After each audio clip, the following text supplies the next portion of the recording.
Good morning, good afternoon, good evening to everyone around the world. I'm Paul Sisler, and this is In the Moment. Welcome back to Becoming Stoic. I know it's been a little while, but hey, we had schedules to work out and things like that, and we have it all taken care of. But as you notice, we are starting at 1 o'clock Pacific, 4 p.m. Eastern today. Next week, and every week after that, it will be 10 a.m. Pacific and 1 p.m. Eastern. All right. Now, with that said, hello, Elizabeth. Hi, Paul. Nice to see you. It's been a while. It has. Oh, one hectic week after the next. Oh, my goodness. But life happens, doesn't it? It does. It does. All righty. So we are going to probably finish up Rene Descartes next week. What we're going to do is we're going to finish up Meditation 2 today. And then we're going to kind of reflect over Rene Descartes and his philosophies next week. And then after that, Elizabeth and I are going to decide who to hit next.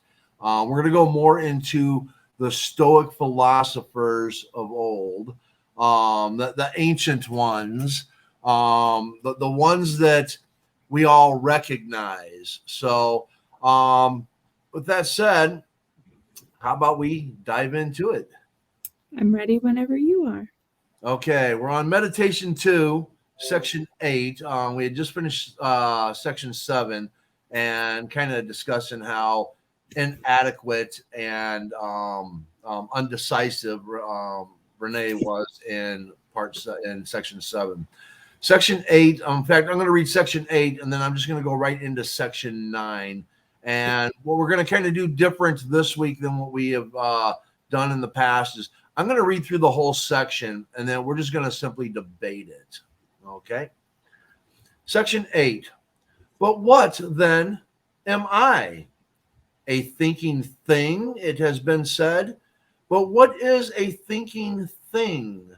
It is a thing that doubts, understands, conceives, affirms, denies, wills, refuses, that imagines also and perceives. Section 9. Assuredly, it is not little if all these properties belong to my nature. But why should they not belong to it? And am I not that very being who now doubts of almost everything, who for all that understands and conceives certain things, who affirms one alone as true and denies the others, who desires to know more of them and does not wish to be deceived, who imagines many things, sometimes even despite his will, and is likewise percipient of many, as if through the medium of the senses? Is there nothing of all this as true as that I am, even though I should be always dreaming? And although he who gave me, being employed all his ingenuity to deceive me? Is there also any one of these attributes that can be properly distinguished from my thought, or that can be said to be separate from myself?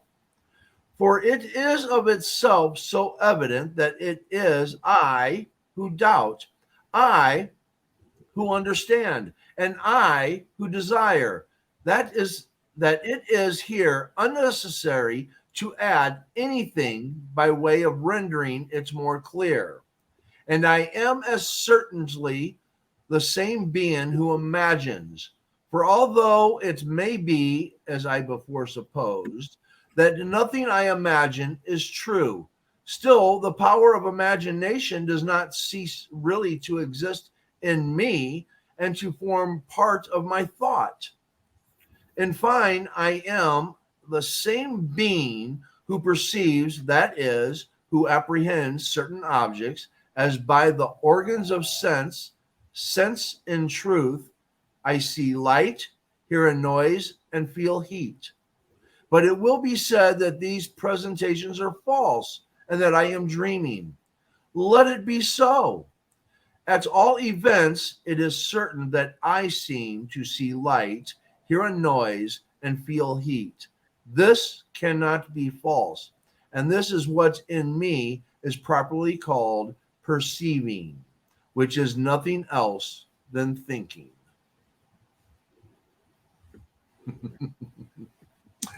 Dig in.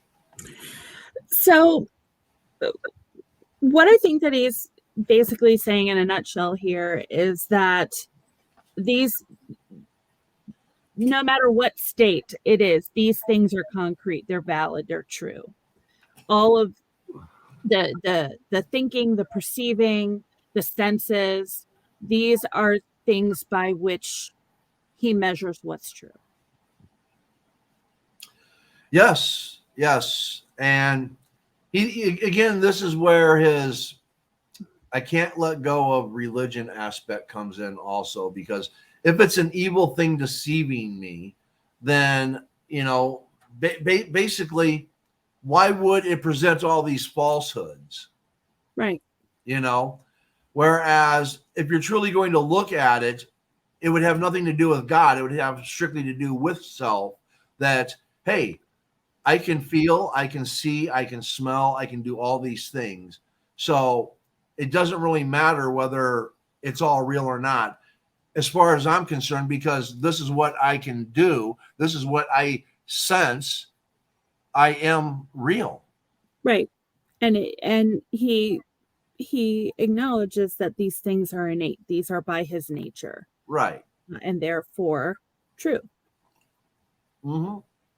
There's, for all the complexity he puts in this writing, trying to break it down, he could say things so much simpler, because even as he's stating it, for moments it sounds like he's even contrasting himself, and yet he's not. He's just trying to throw the pro and con of the scenario out there, and yet he's how do I put it? I feel like he's using the contradiction to justify the truth. Right. So in order to for anyone making any argument, you have to consider what opposes it. And so I think he does this a lot in a lot of his passages, where he presents the contradiction, the opposing argument, yet is able to poke more holes in that and circle back around to the truth. Right. And the part that, again, that really I guess inflames me, he always does it from the perspective of the evil one trying to deceive him. Okay. Again, for me, it's like, you have to take all of that out. If you're truly questioning self, then that's where it has to come from. It can't come from the aspect of another being or creature or entity, deity, whatever it is that you choose to believe in, is the one that is allowing you these things. Because at the same token, if what he is saying is that for it to be false, it has to be something deceiving me. So for it to be real, It has to be something giving me these thoughts. So technically what he's saying is that he doesn't even really think for himself, that it's a God that does it. And he doesn't even realize that's what he's saying. Right. And I think also he seeks to poke holes in the doubts, and he does. Right. He pokes holes more in the doubts than he does in the truth, I believe. Yes, definitely. Okay, let us move on to number 10, and it is yet another long one. And I know that most people, when you sit there and read Descartes does get very long-winded. Number 10. From this I begin to know what I am with somewhat greater clearness and distinctness than heretofore. But nevertheless, it still seems to me I cannot help believing that corporeal things whose images are formed by thought, which fall under the senses, are examined by the same, are known with much greater distinctness than that I know not what part of myself which is not imaginable. Although, in truth, it may seem strange to say that I know and comprehend with greater distinctness things whose existence appears to me doubtful, that are unknown and do not belong to me, than others of whose reality I am persuaded that are known to me and appertain to my proper nature, in a word, than myself. But I see clearly what is the state of the case. My mind is apt to wander and will not yet submit to be restrained within the limits of truth.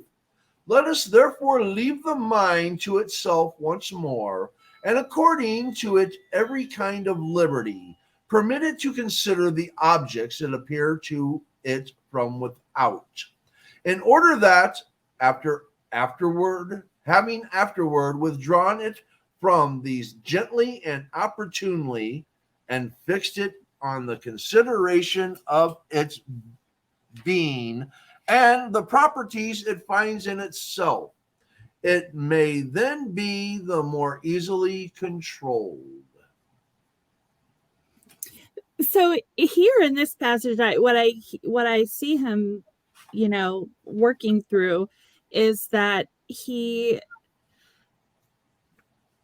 strangely, which is the word that he uses, finds he's able to accept things that he can imagine more than what he can see and perceive concretely, which is, really, it's contradictory. It's strange because typically we tend to believe the things that we see in front of us versus what we imagine. It's easier to doubt, at least in my mind, things that we're not so sure of. So I find it interesting that that he is sort of the opposite, where he says here, I'm sorry, I have to find the passage. He says, hold on. I'm sorry, the passage is long, so I'm trying to find where he says, oh, here it is. I know not what part of myself which is not imaginable, although in truth it may seem strange to say that I know and comprehend with greater distinctness things whose existence appear to me doubtful, that are unknown and do not belong to me, than those of whose reality I am persuaded that are known to me. So, what do you think about that? I think he's trying to distinguish the reality of reality from the reality of dreams. Right. Because we have them, and where do they come from? And they're so much more believable than reality itself sometimes. So why do I dream these fantasies that I find myself just so enveloped in? Because that's what we do. I mean, we take things that we find in reality and we try to create an understanding of our reality through our subconscious. And that's why we dream about things. For things that we may not have an understanding of, our dreams help give us that comprehension, whether we realize it or not.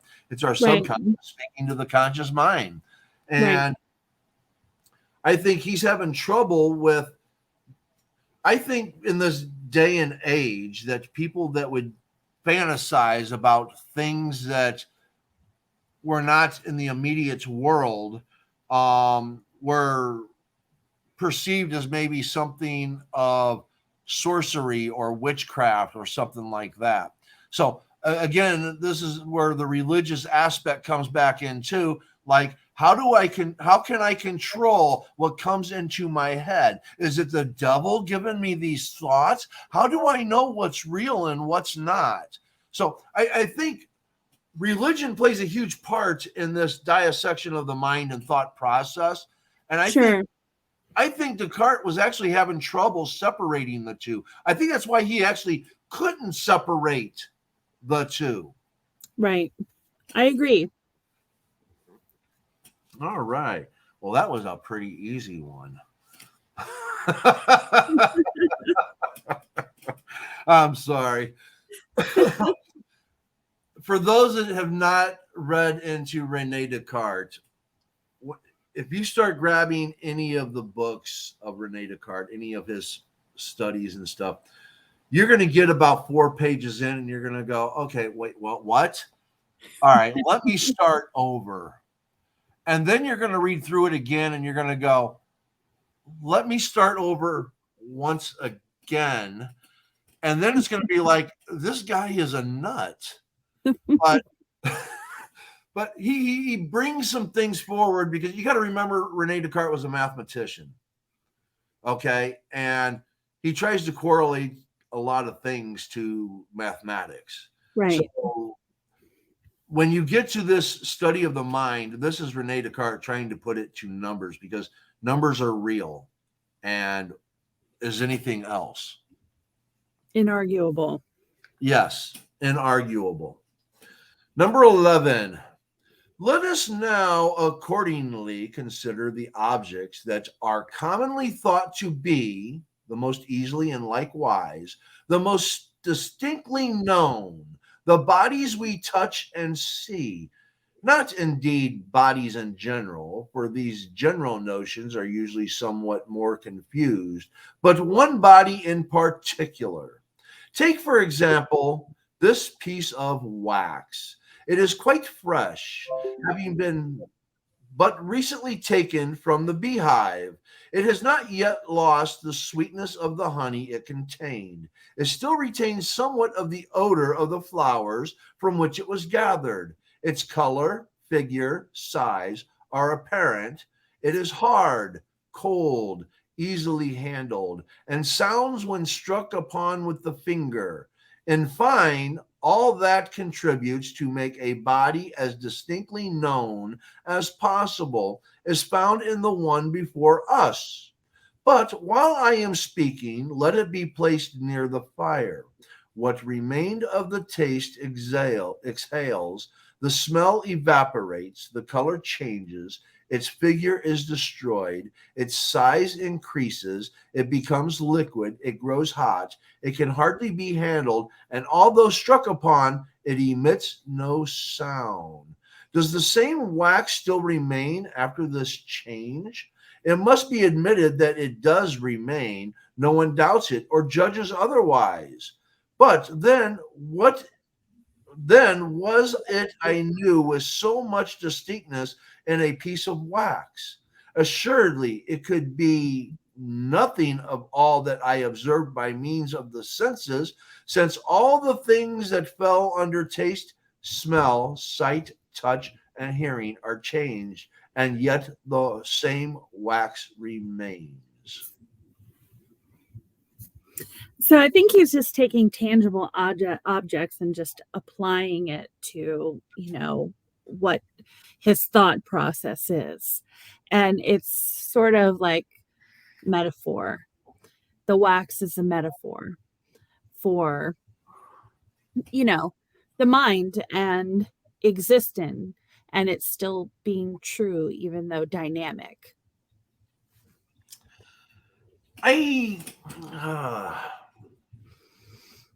Because my mind goes into a way of thinking when I read this and reread this and reread this and reread this and reread this. I'm almost under the conception that Rene Descartes might be trying to place the mind differently than the body. And in some weird way, I think he's trying to disassociate and separate the mind and the body as two separate things here. Okay. Because even though you take that wax and you burn it and it loses its smell, it loses its form, it becomes hot, it's still wax, and nobody's going to argue that it's not anything different. But at that point in time, molecularly, we know it is different. And even though when it cools, the wax will become hard again and take on the molecular form that it had before. And even though there might be other things that are within it that may lose its construction molecularly, like the smell it may have that may burn off and evaporate, so on and so forth. There's changes that have been made to it. And if we were to do that with the human body, we will still recognize it as a human body. But the difference between the wax and the human body is that the body can't take back the form it was, where the wax can. So he has to be comparing the wax to the mind and not to the body. That's precisely my point. I think that the wax is a metaphor for the mind. Yes. So to use something that we can't see, touch, or feel, the mind, okay, what we are, we can't touch that. We can't see it. We can't feel it. As far as we know, I mean, medical science will debate whether our electric magnetic field is actually the electricity that runs through our body, which in that case, it can be seen. And if that's not what life is, then we can't see it, touch it, smell it, taste it, or whatever. It just simply is. So to even compare it metaphorically to wax is not a good comparison. But maybe back in, again, we got to remember the time, age, and difference. Sure. I guess back then that would have been a great comparison that people would have like, wow, is he a wizard? Yeah, I think that I sort of get the wax comparison, even though it's, it may be not the best one. But, like the mind, it does go through changes, yet is still what it is, and I think that could be said about the mind very loosely, like knowing what we know now. I mean, the mind goes through far greater changes than wax does. But I guess I can see the comparison on a superficial level.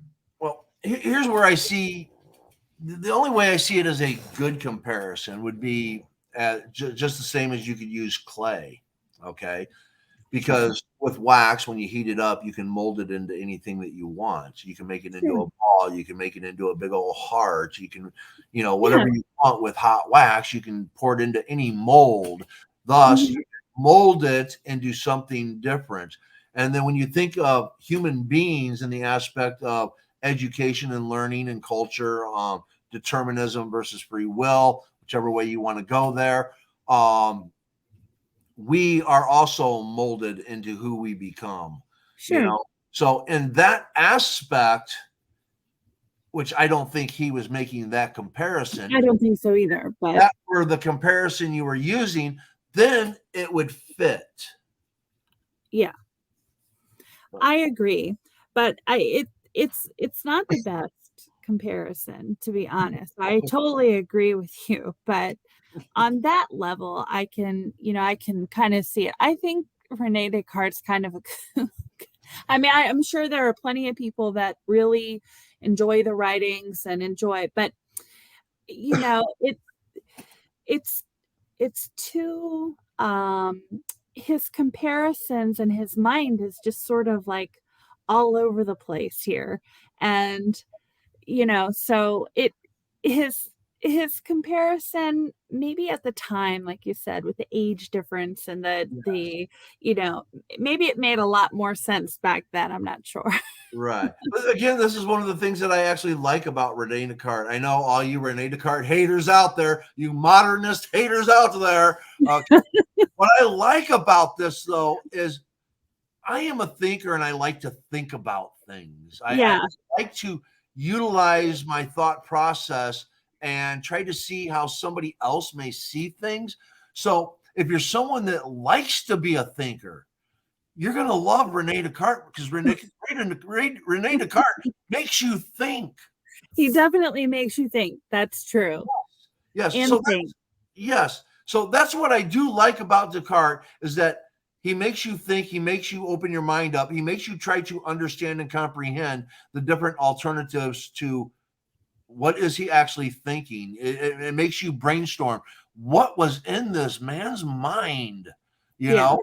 So that aspect I like. Yeah. The result I don't agree with sometimes, well, the majority of Right. it, but I like the fact that he makes you think. And with Yeah. that said, here we go to number 12. It was perhaps what I now think, that this wax was neither the sweetness of honey, the pleasant odor of flowers, the whiteness, the figure, nor the sound, but only a body that a little before appeared to me conspicuous under these forms, and which is now perceived under others. But to speak precisely, what is it that I imagine when I think of it in this way? Let it be attentively considered, and retrenching all that does not belong to the wax, let us see what remains. There certainly remains nothing except something extended, flexible, and movable. But what is meant by flexible and movable? Is it not that I imagine that the piece of wax, being round, is capable of becoming square, or of passing from a square into a triangular figure? Assuredly, such is not the case, because I conceive that it admits of an infinity of similar changes, and I am, moreover, unable to compass this infinity by imagination. And consequently, this conception which I have of the wax is not the product of the faculty of imagination. But what now is this extension? Is it not also unknown? For it becomes greater when the wax is melted, greater when it is boiled, and greater still when the heat increases. And I should not conceive, according to truth, the wax as it is, if I did not suppose that the piece we are considering admitted even of a wider variety of extension than I ever imagined. I must therefore admit that I cannot even comprehend by imagination what the piece of wax is, and that it is the mind alone which perceives it. I speak of one piece in particular, for as to wax in general, this is all still more evident. But what is the piece of wax that it can be perceived only by the mind? It is certainly the same which I see, touch, imagine, and in fine, it is the same which from the beginning I believed it to be. But, and that is of moment to observe, the perception of it is neither an act of sight, of touch, nor of imagination, and never was either of these, though it might formerly seem so, but is simply an intuition of the mind, which may be imperfect and confused, as it formerly was, or very clear and distinct, as it is at present, according as the attention is more or less directed to the elements which it contains and of which it is composed. I think we should read through the next passage, if that's okay, before we touch on this one. Is that okay? Yes, I will. Great. I already know where you're going. But meanwhile, I feel greatly astonished when I observe the weakness of my mind and its proneness to error. For although without at all giving expression to what I think, I consider all this in my own mind, words yet occasionally impede my progress, and I am almost led into error by the terms of ordinary language. We say, for example, that we see the same wax when it is before us, and not that we judge it to be the same from it retaining the same color and figure, whence I should forthwith be disposed to conclude that the wax is unknown by the act of sight and not by the intuition of the mind alone, were it not for the analogous instance of human beings passing on in the street below and observed from a window. In this case, I do not fail to say that I see the men themselves, just as I say that I see the wax. And yet, what do I see from the window beyond hats and cloaks that might cover artificial machines, whose motions might be determined by springs? But I judge that there are human beings from these appearances, and thus I comprehend by the faculty of judgment alone, which is in the mind, that I believe I saw with my eyes. So you take the lead on this one, Paul. Tell me what you think about these sort of passages. Oh my goodness. I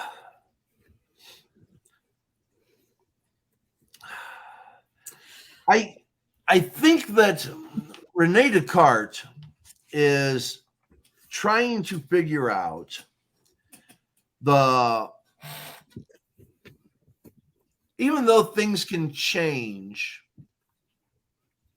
that deceit may not necessarily be the answer, because things that are unknown are simply unknown. And the wax, even though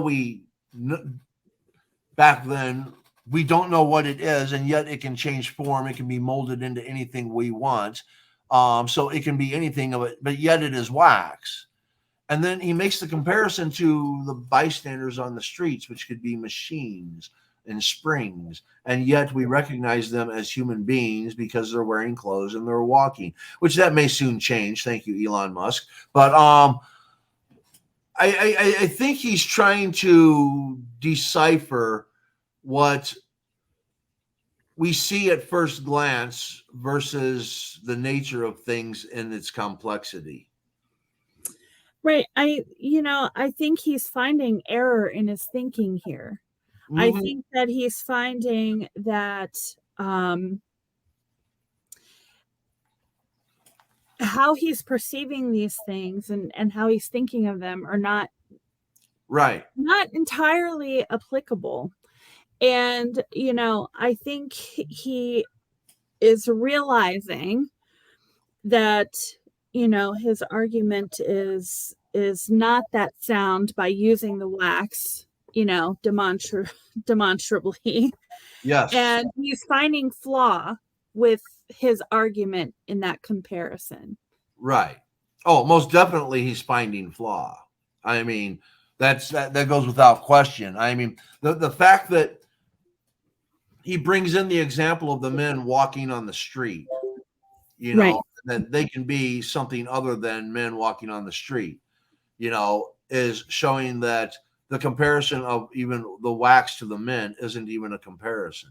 No, it's really not. It's the most superficial of comparisons. And, it's the changes that the wax will go through, in the previous passage, he gives more of an infinite sort of possibilities. But here I get that he's saying that, no, it's really more finite and there really is no comparison there. It's just right having difficulty proving his own point based on that comparison.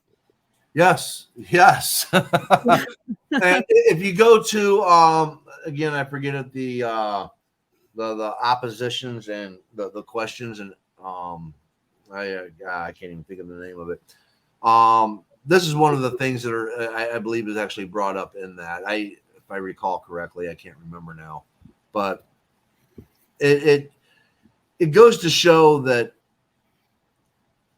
even though Rene Descartes makes a lot of valid arguments, Mm-hmm. I find very little of what he says to be sound, other than I think, therefore I am, which I mean, when you break it down, I think, therefore I am. I am. Right. he's got very few sound arguments. He's the king of circular arguments. Correct. When you actually, if you actually take a philosophy class, philosophy 101 is a great break into Rene Descartes, because that's where they break you into the whole circular and divisionary arguments. And Rene Descartes is definitely king of circular arguments.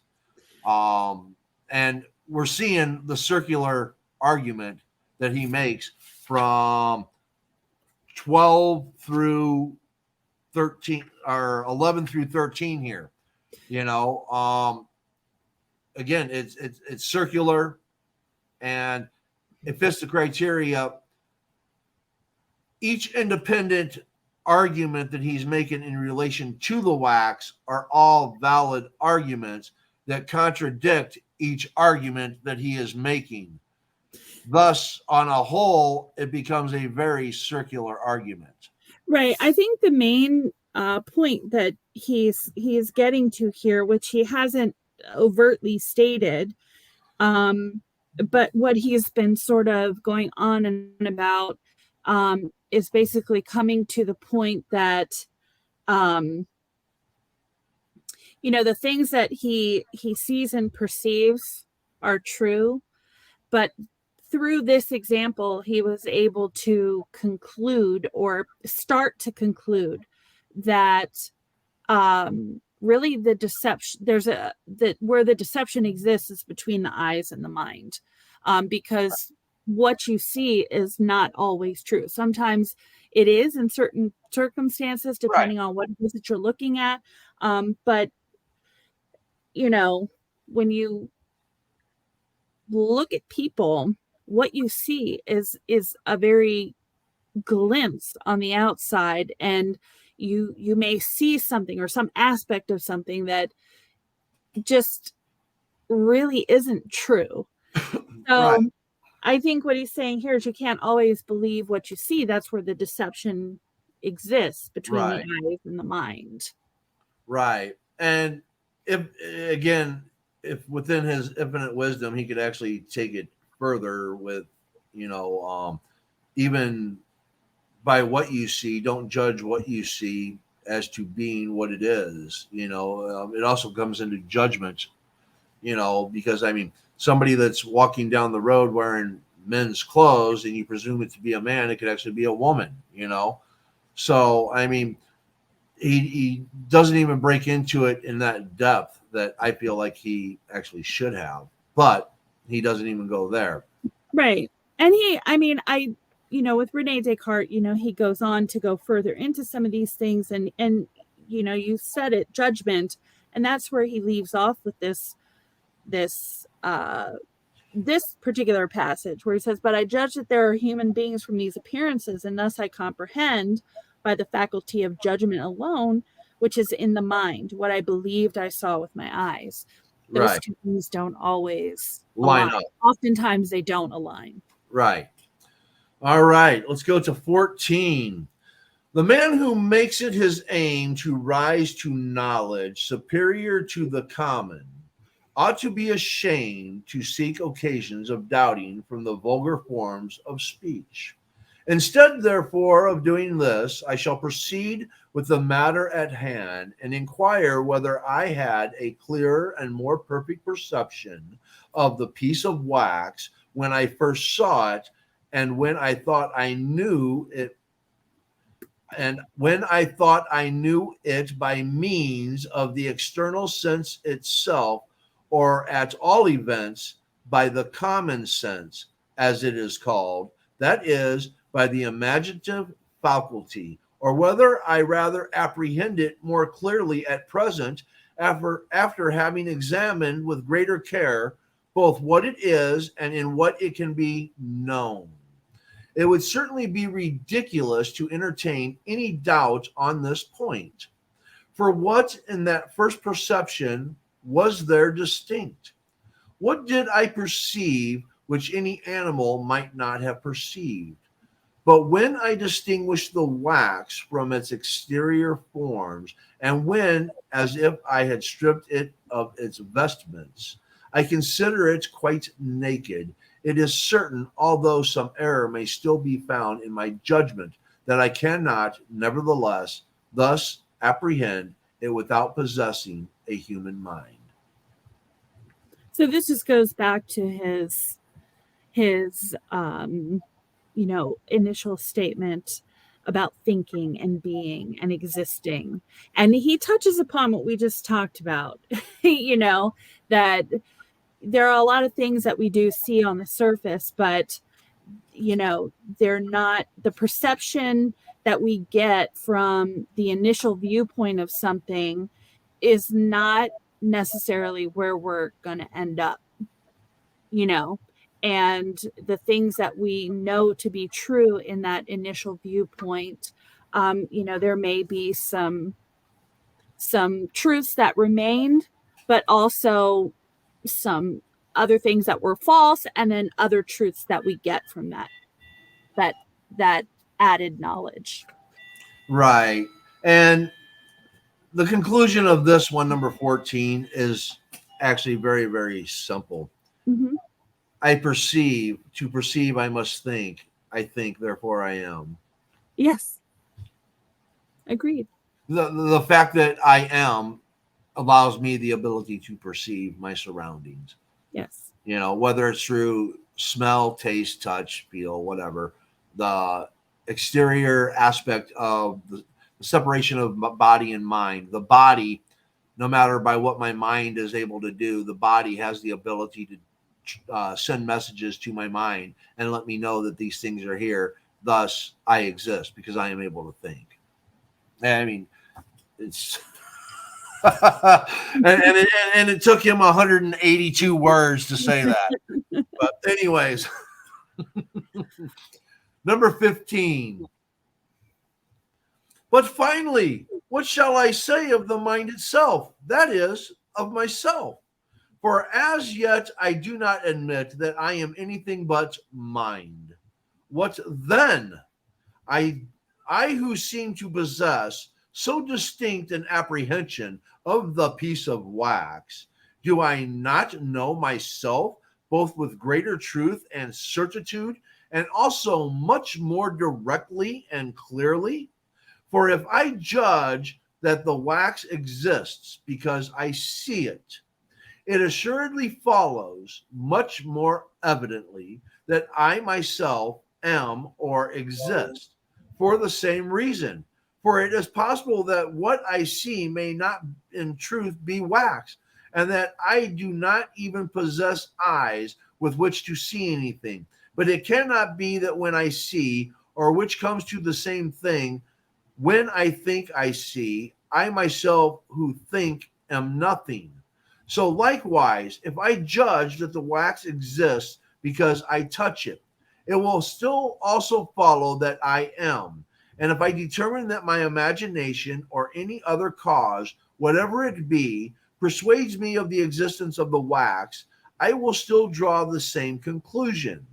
And what is here remarked of the piece of wax is applicable to all the other things that are external to me. And further, if the perception of wax appeared to me more precise and distinct, after that not only sight and touch, but many other causes besides, rendered it manifest to my apprehension, with how much greater distinctness must I now know myself, since all the reasons that contribute to the knowledge of the nature of wax or of any body whatever manifest still better the nature of my mind. And there are, besides, so many other things in the mind itself that contribute to the illustration of its nature, that those dependent on the body to which I have here referred scarcely merit to be taken into account. When I first read this, and every time I read that passage, I this is sort of off the cuff and off topic, but I can't help but think about his perspective of somebody who sees, and it makes me think of how he would have thought of this, like if he were blind. You know what I mean? And I know he does mention touch, but he talks a lot about the existence of things and the truth of things and, how he perceives them through his main sense of sight.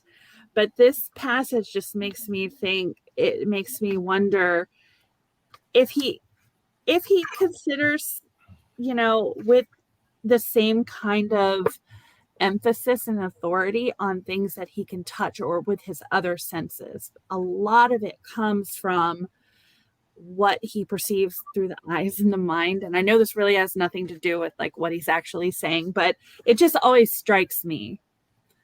Mm-hmm. Yeah. This is where it takes me, and it too is kind of off the cuff because I remember when I first read this, like the 175 times I had to read through it to No, this is like the fourth time I've read this book. Read it another dozen times, trust me. But it led me to think that if I were born and I had none of the senses, I wasn't able to feel anything. In other words, I had no sense of surroundings whatsoever. I couldn't hear, I couldn't smell, I couldn't touch, I couldn't taste, I couldn't see. And in being born this way, and basically an IV in the arm, and I'm just laying there, not even knowing that anything that around me actually exists, what would I have going through my mind in my existence? Would I always remain that child that really doesn't comprehend anything? Or over time, when my thoughts grow, would I create my own language? Because remember, you can't hear. So would I create my own language? Would it all just be imagery? What would I create in this world of darkness without the knowledge of anything else that exists? What would I create?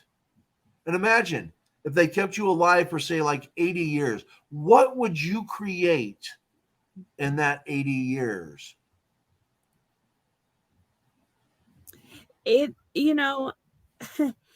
it brings me back, your questions even bring me back to what he's saying, and that is that regardless, thinking means that we exist, Mm-hmm. So no matter what the senses are, no matter what we perceive, our thinking is proof of our existence.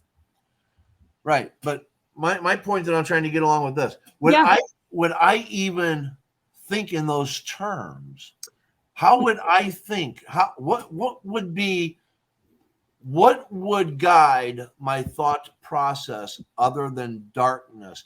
And when you take a deep dive into that thought process, Right. I mean, really take a deep dive into that thought process and try to imagine anything that you would think of. And then anything that you can think of, how would you know that that is part of your thinking process if you weren't exposed to it in some way? So non-exposure to anything, would you still think?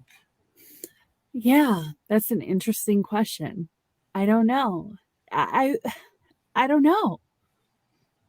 Exactly. That is the journey this led me on. I have debated this thought process for decades now. For decades. And it's just like, what would it take for me to imagine or create without having knowledge of anything? Am I still going to create? Because I know no world. Correct. All right. I'm not sure. Interesting thought. All right. This brings us to 16.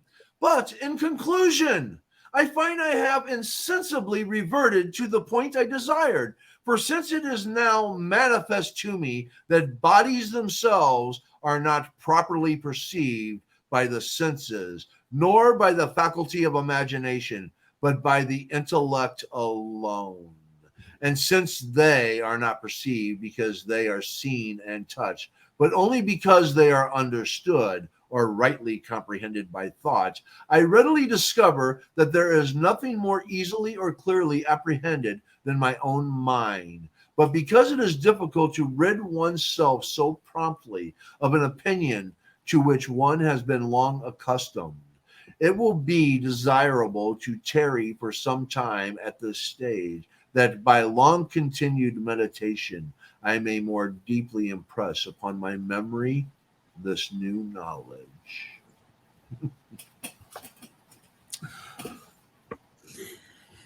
So, Rene Descartes' thoughts always seem to come full circle. Just like you said before, his arguments are very circle.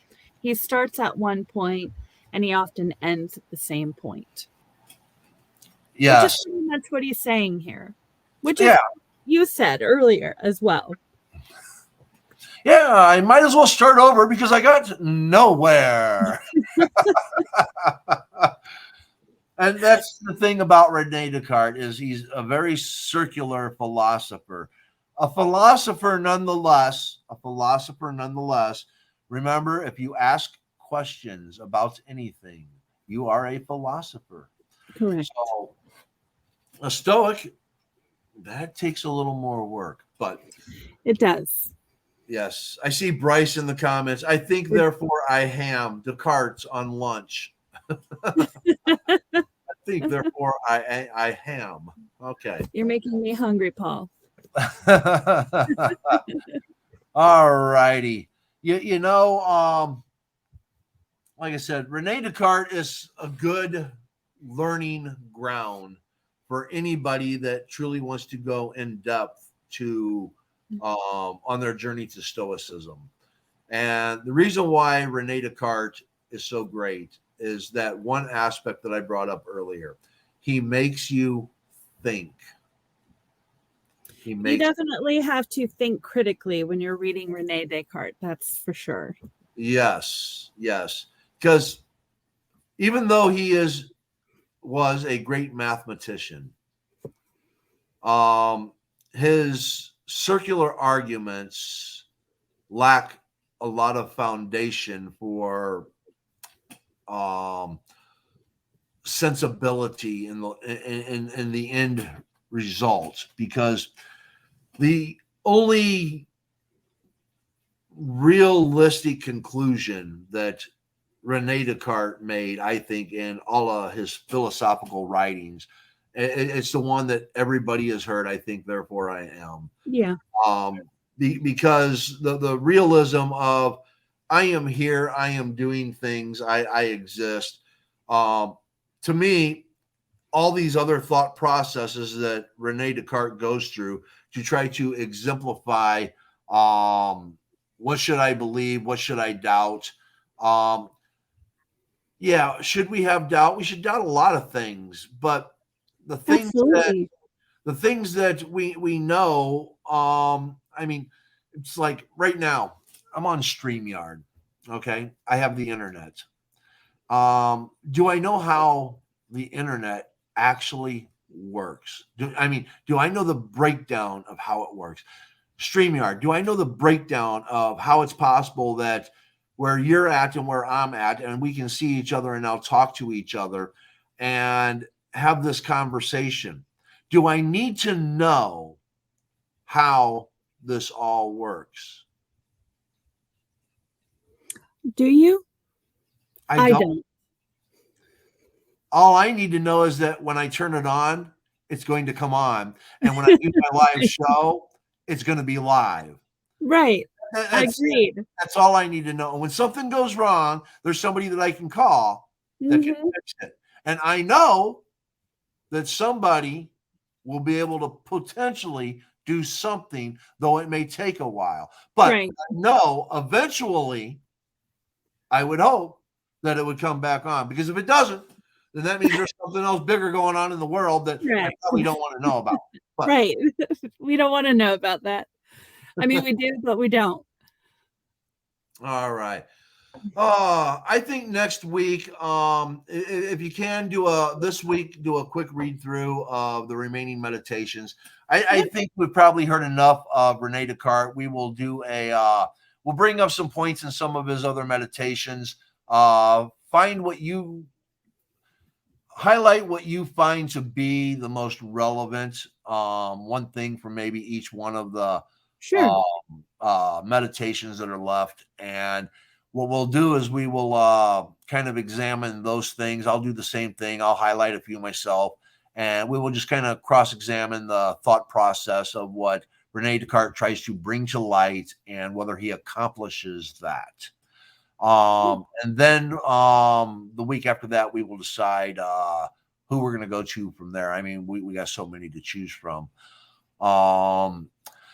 Oh my goodness. Yeah, we'll give you guys a great summation of the rest of Rene Descartes. Yes. Sum Yes. it up, see Yes. what conclusions he came to, and how we feel about those things, and then dive into some Stoicism, Yes. which I'm really excited for and looking forward to. Yes. Yes. Because I'm excited about getting into the Pythagoreans. That's for me. That's going to be just that's where I resonate. You know. Yeah. I love the virtuousness, the construct of their society, the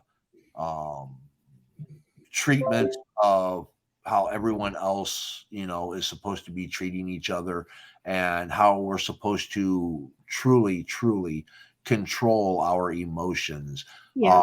I think if we could have a society such as that today, the things that we could accomplish would just the marvel that this world would be is just, oh man, my mind is just going bonkers at thinking of that world. I mean, it would truly, in my mind, be a utopian. Yeah. I look forward to the deep dive. Can't wait to get into it because Stoicism is something near and dear to me. And I'm fairly new to the Stoic world. I sort of stumbled upon it, and it is definitely a game changer. It's a life changer, and it's all for the better. So looking forward to getting into that more. Yes. And remember, everybody, we are going to be on Mondays now, every Monday. And we will be here at 10 a.m. Pacific time, 1 p.m. Eastern time. And anybody else in another time zone, just Google it. It was great being here. All right. Love you, Elizabeth. We will catch you next week. And remember, everyone, next week. be kind, be happy, and may good things come your way. Thank you.